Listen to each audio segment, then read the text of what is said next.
Assalamualaikum warahmatullahi wabarakatuh. Alhamdulillah, wassalatu wassalamu ala rasulillah Sayyidina Muhammad ibn Abdillah wa ala alihi wa sahbihi wa mawala wa la hawla wa la quwata illa billah. Amma ba'du.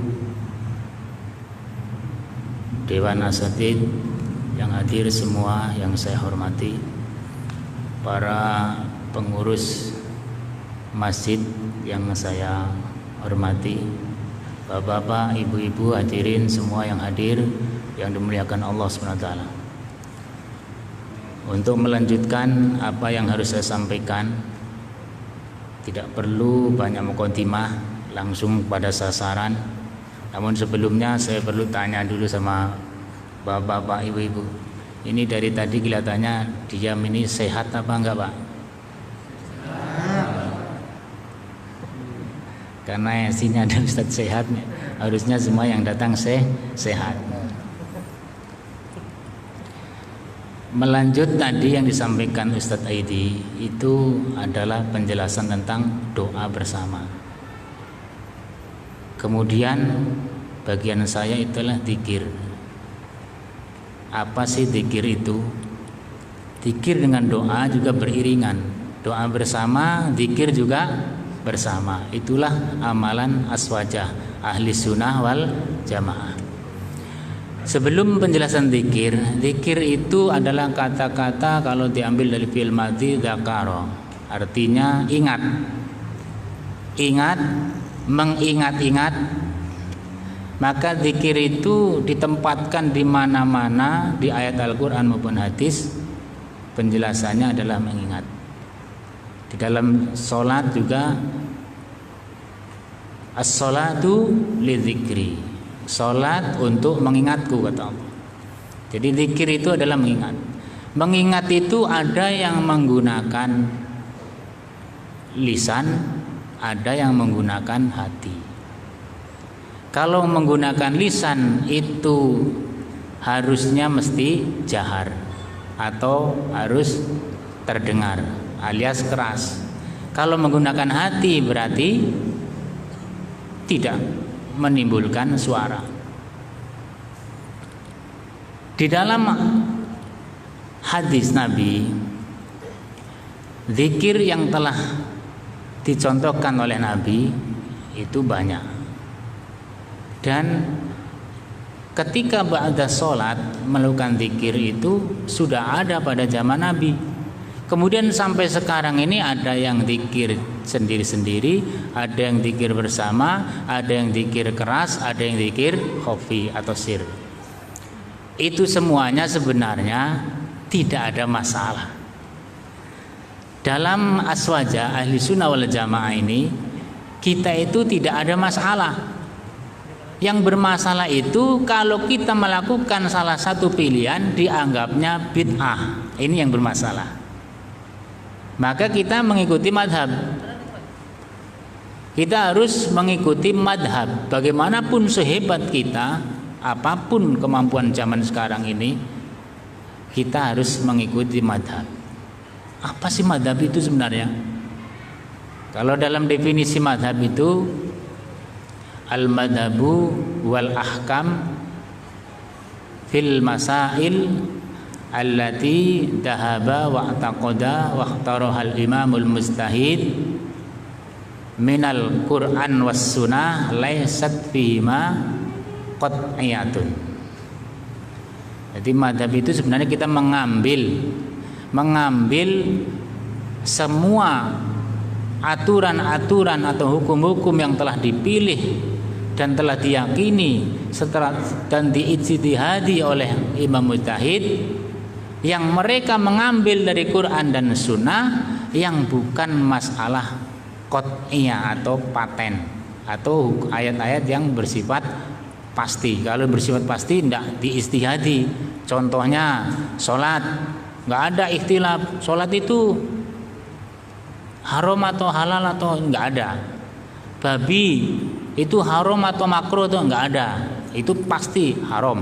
Sholat pasti wajib. Puasa pasti wajib, nah, itu nggak ada ikhtilaf. Tapi dalam pelaksanaan furu'iyahnya nanti ada perbedaan-perbedaan. Nah, ketika itu kita kembali kepada yang dicontohkan Rasulullah SAW, nanti diteruskan oleh yang lain. Nanti karena ini berkaitan semuanya. Jadi zikir yang telah dilakukan oleh Nabi pernah. Kenapa kok orang pada zikir jahar? Ini ada hadis dari Ibnu Abbas yang diriwayatkan oleh Imam Muslim. Itu kuntu a'lamu, diriwayat yang lain a'rafu. Kuntu a'rafu intiqal di sholati Rasulillah sallallahu alaihi wasallam bit takbir. Ini Ibnu Abbas ketinggalan jamaah. Kemudian masih di luar masjid, itu saya mendengar Rasulullah itu telah selesai melaksanakan sholat dengan mendengar takbir. Berarti Allah Akbar, Allah Akbar. Kan ada takbir kita ini, subhanallah, subhanallah, alhamdulillah, alhamdulillah, Allah Akbar, Allah. Ini berarti Nabi sudah selesai. Berarti zaman dulu itu zikir, baik itu subhanallah, baik itu alhamdulillah, baik itu la ilaha illallah, itu diamalkan, dilaksanakan oleh Nabi dalam keadaan jahar, dalam keadaan terdengar. Maka dilanjutkan hadis itu, anna raf'as sauti bidzikri, kata Ibnu Abbas, sampaikan Ibnu Abbas bahwa Rasulullah mengatakan anna raf'as sauti bidzikri hina yang tasrifun nas minal maktubah ala ahdi Rasulillah sallallahu alaihi wasallam. Jadi sesungguhnya mengangkat suara untuk berzikir itu seperti tadi zikir, baik itu subhanallah, alhamdulillah, Allah Akbar, la ilaha illallah, itu zikir semua, kalimat zikir. Itu pada zaman Rasulullah SAW benar-benar terangkat suaranya ketika sholat telah dilakukan, ketika sholat telah dilaksanakan, manusia sudah melakukan sholat, itu zikir dilaksanakan dengan jahar. Tapi juga Rasulullah pernah juga tidak melaksanakan zikir karena ini bukan wajib. Oleh karena itu dalam Al-Quran, tadi surat Al-Muluk itu telah dibaca oleh imam kita, itu ada lanjutannya. Surat Tabarok ayat berapa yang berbunyi wa asirru qaulakum awijharu bi innahu alimu bidatis sudur. Awijharu, jaharkan suaramu, kaulmu, kata-katamu, zikirmu. Awijharu bi wa asirru, sirkan, maksudnya sirkan. Wa asirru, sirkan, rahasiakan. Jadi bisa rahasia berarti nggak terdengar oleh orang. Ini berarti pekerjaan hati, bukan pekerjaan lisan. Kalau pekerjaan hati itu tentunya tidak terdengar. Wa asirru qaulakum, rahasiakan, sirkan, khaufikan, samarkan ucapanmu, awijharu bi, atau jaharkan atau keraskan. Tapi semuanya nanti disimpulkan innallaha alimu bidatis sudur. Sesungguhnya Allah itu mengetahui apa yang dalam dadamu. Zikir bagaimanapun itu terserah kita, mau jahar, mau sir, itu terserah kita. Yang bermasalah ini kan saya bilang tadi, yang bermasalah ada orang zikir jahar, zikir bersama, semuanya boleh ada, tapi dikatakan bid'ah. Nah, ini yang bermasalah. Dan sekarang zikir jahar kalau kita mau zikir bersama silahkan. Malah yang bagusnya memang zikir bersama. Mau zikir enggak bersama karena ada kepentingan, banyak kepentingan. Ketika salam tidak mengucapkan Allah mantas salam, salam, tapi Allah mantas lantas jalan. Itu tidak masalah karena banyak kepentingan. Ini adalah kesimpulan daripada aswaja gitu. Maka ketika kita mau melakukan zikir jahar, ketika melakukan zikir sir itu semua sebenarnya ada dalilnya masing-masing. Tinggal kita mengamalkan yang mana. Tapi afdolnya itu memang bersama-sama. Oh, zaman sahabat gak ada zikirnya keras-keras. Sebagian mendengar rawi hadis bahwa sahabat tidak berzikir keras. Sebagian ada yang karena sahabat itu dekat kepada Nabi, maka paham dengan pemahaman Nabi langsung. Tidak zaman sekarang jauh dari Nabi, koneknya itu agak jauh. Kalau sahabat dulu begini langsung ingat Allah. Kalau kita begini malah tidur ngantuk. Kalau dulu begini itu ingat Allah. Kalau sekarang begini bukan di masjid lagi mikirnya, sudah di mana-mana. Bukan zikir lagi tapi ya zikir, tapi zikir dunia, bukan zikirullah. Maka kita silakan gunakan yang mana. Tapi yang cari yang abdul itu yang kita gunakan. Jangan sekali-kali mengatakan ini tidak ada ajaran dari Rasulullah. Ini tidak ada ajaran dari Rasulullah, sehingga mana hadisnya, mana Qur'annya. Ketika orang awam ditanya seperti itu dan ini adat sudah berjalan dari dulu tinggal mengikutin, kemudian tidak menemukan dalilnya, oh iya ya, nggak ada, ngapa? Berarti bid'ah. Begitulah zaman sekarang ini.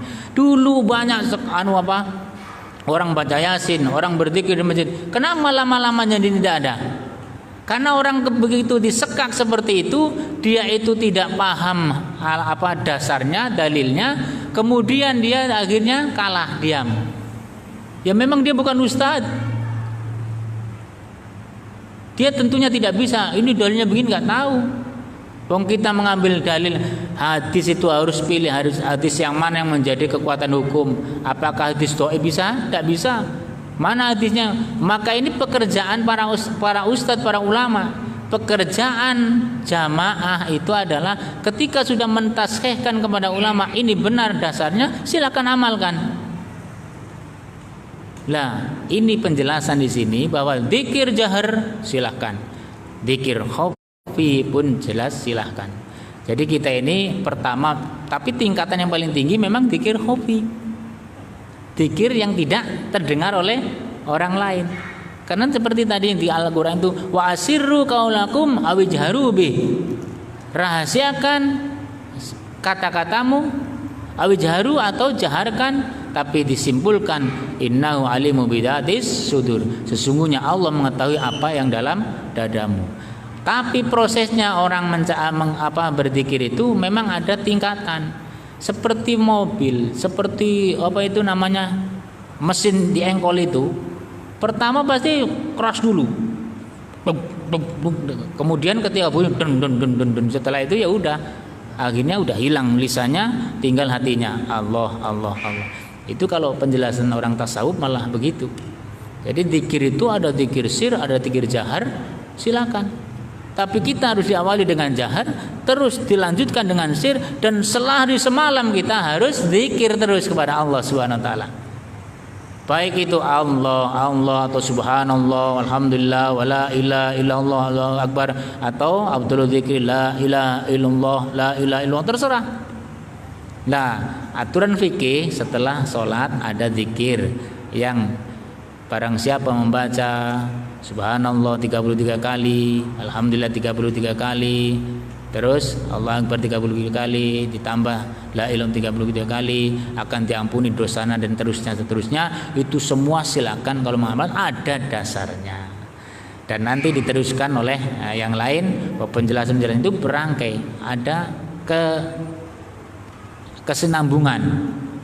Zikir, doa bersama, yasinan yang setiap kita dulu pernah diamalkan, kenapa sekarang semakin sepi? Datang penjelasan-penjelasan yang di situ mengatakan bahwa semua yang dilakukan seperti ini sudah dikatakan bid'ah. Maka inilah yang perlu diketahui oleh para bapak-bapak, bahwa kalau dulu memang pernah dilakukan, teruskan saja, tidak usah khawatir. Kalau tidak tahu dalilnya, tanya sama ustadz, tanya sama orang alim di sekitar kita. Terus nanti urusan ikhtilaf perbedaan itu urusannya yang membahas adalah ustadz. Maka saya dasari lagi, idza ra'aitum ikhtilafan fa'alaikum bisawadil a'dham. Ketika Bapak melihat perbedaan pendapat, maka alaikum bisawadil a'dham, pilih pendapat yang paling banyak.